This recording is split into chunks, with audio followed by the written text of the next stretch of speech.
blue face pillar, the blade dealer. Make a nigga forfeit, cause I'm the realest. Niggas talking short shit, I need a million. Big stepper, yeah, bitch I be steppin'. Coolin' kit with the flip switch, bitch that's the weapon. No drama.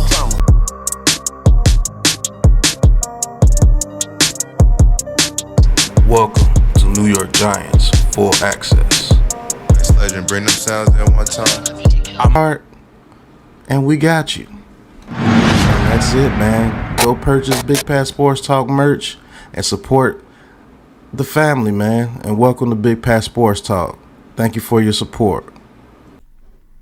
What's going on YouTube, Instagram, Twitter, all platforms? Welcome to another episode of New York Giants Full Access with your boy Big Pat Sports Talk. And today we're going to be talking about the New York Giants draft 2024 in Detroit. We was out there, Big Blue Crew. Shout out to the Big Blue Crew Sports Network. Shout out to my Big Blue Crew brothers. And we was out there when they drafted Malik Nabers. It did not trade up to get Drake May or drafted a J.J. McCarthy at 6 or a Michael Penix at 6. And I want to talk to you guys. Did the Giants, Joe Shane, Brian Daboll, and the New York Giants, did they make a mistake not taking a quarterback at 6? So we're going to listen to Rich Eisen and Joe Klatt on his podcast. As you know, Rich Eisen has been saying the Giants are done with Daniel Jones. I've heard sources that he is completely done. They have no faith in him. He will not be the Giants quarterback. No. Wrong. And I like Rich Eisen. He's one of the original OGs from the back at ESPN with Stuart Scott. Used to love watching them. But for some reason, he's just gung-ho on Daniel Jones. I don't know why, but let's listen to what him and Mr. Joe Klatt have to say, and then you know I'm going to chime in. Let's get it.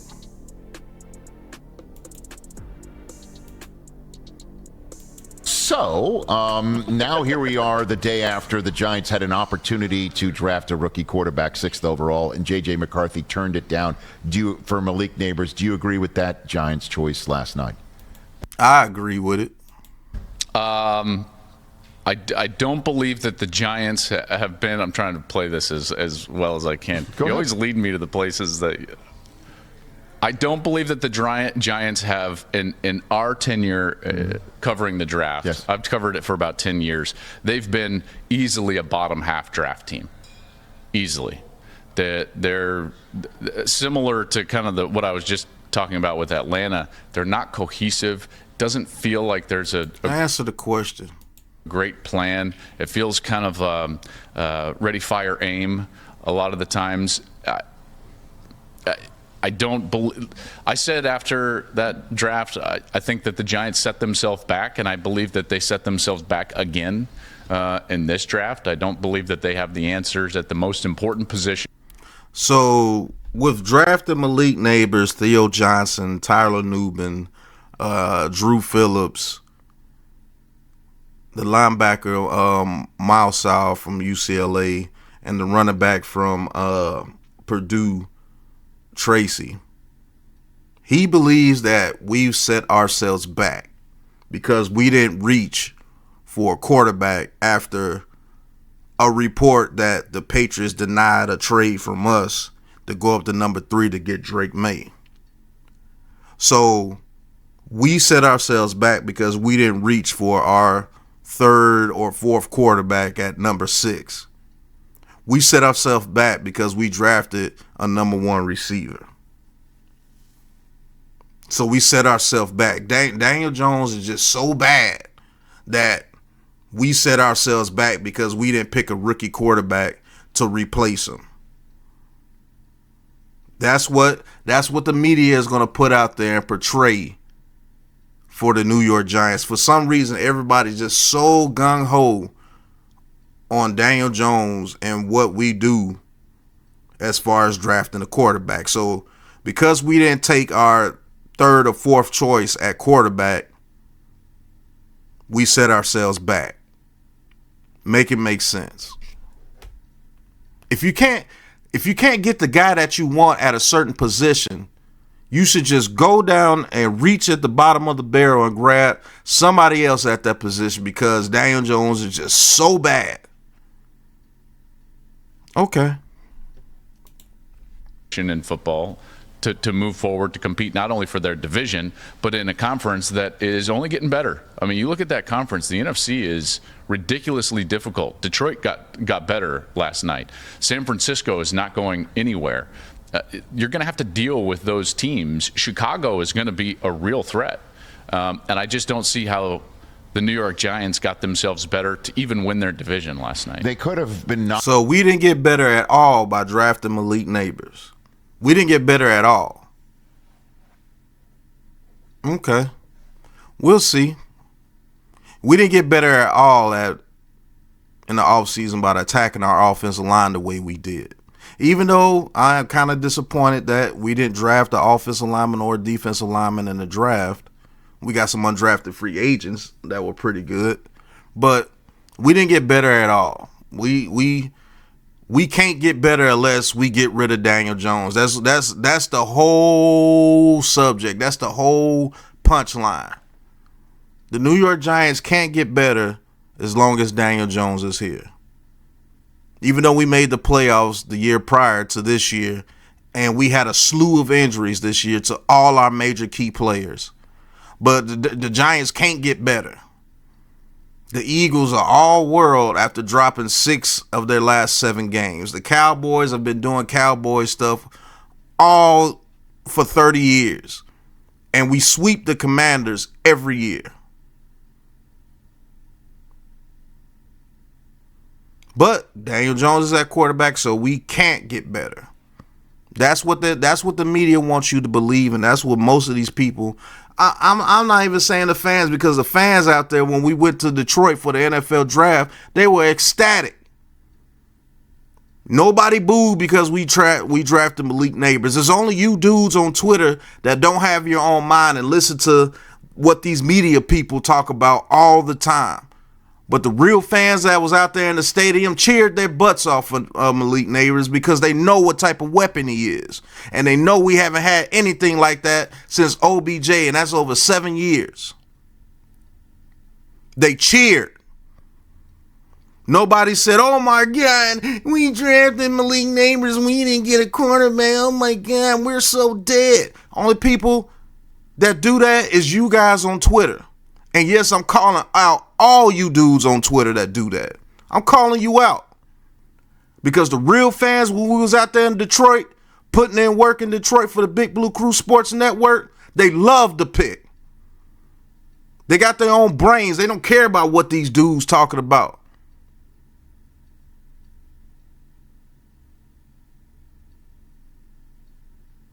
Who's to say that all these quarterbacks that was on the board were just these elite guys and they're just going to take their franchises to heights unknown? Who's to say Caleb Williams is going to go out there and ball out? I think he will, because they've set him up to be pretty good. But what if he turns out not to be that great? Then what? Drake May over there with the Patriots, you think that he's going to take them to new heights his first couple of years? I don't think so. And I can't wait to play against Jaden Daniels. You want to know why? Because Washington more than likely is not going to put a system around him that benefits his skill set.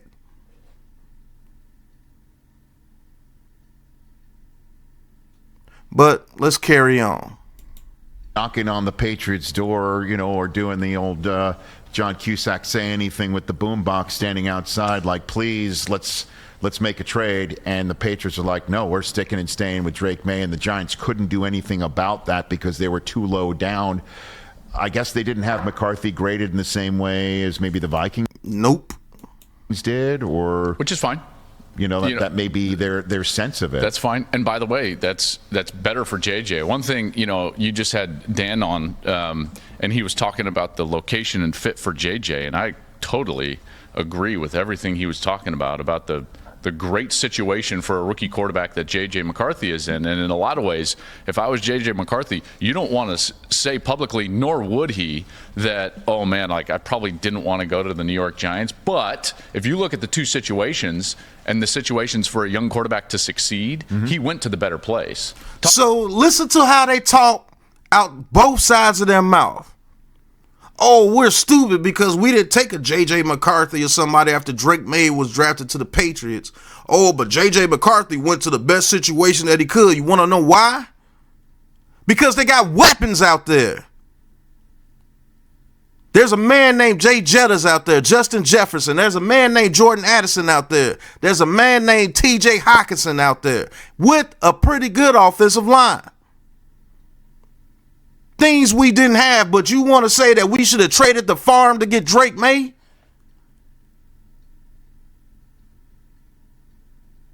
And gave up this year's first round pick, next year's first round pick, our second and third this year, and probably a third next year? What were we going to have to put around the man?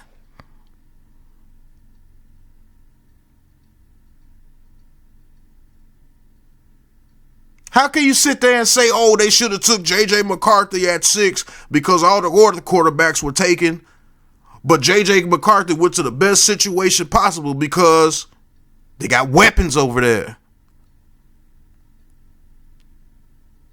Maybe Malik Nabers and Hyatt and everybody can upgrade the next quarterback that we draft if we have to get rid of Daniel Jones. Think. It ain't illegal yet. How can you sit there and say that about J.J. McCarthy going to the best situation possible, but bash the Giants for not drafting him? Because it's a way better situation than what the New York Giants were in. Make it make sense. It doesn't make a lot of sense now, does it?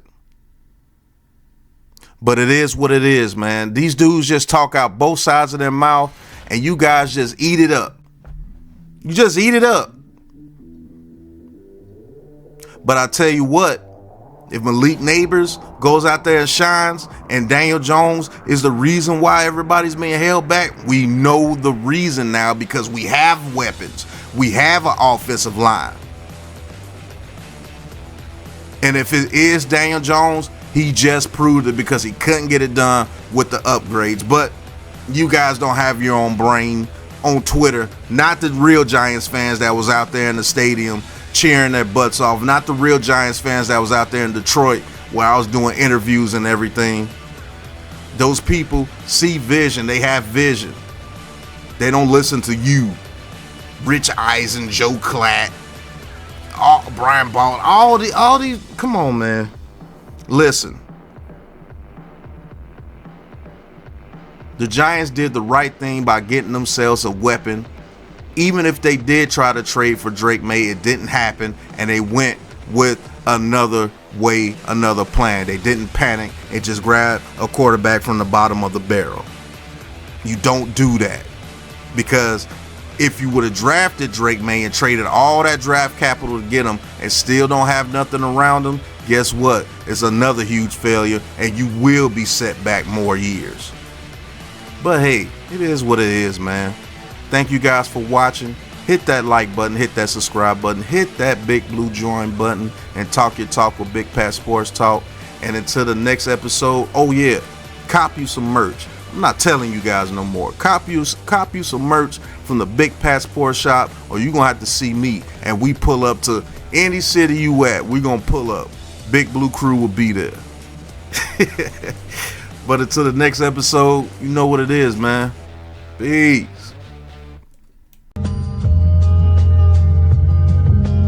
We put the city on game. Hey, team colors, we fill the stands. Yeah. Giant pride like we own the place. No duh. Throwing it deep, we rising. Touchdown fans unite, it's gratifying. Yeah. Team jersey don't need no bling. Hey. Blue and red flow, it's a Giants thing. Shit so loud like we all sing. G-man on heart like an undying fling. Big blue, yeah. Yeah.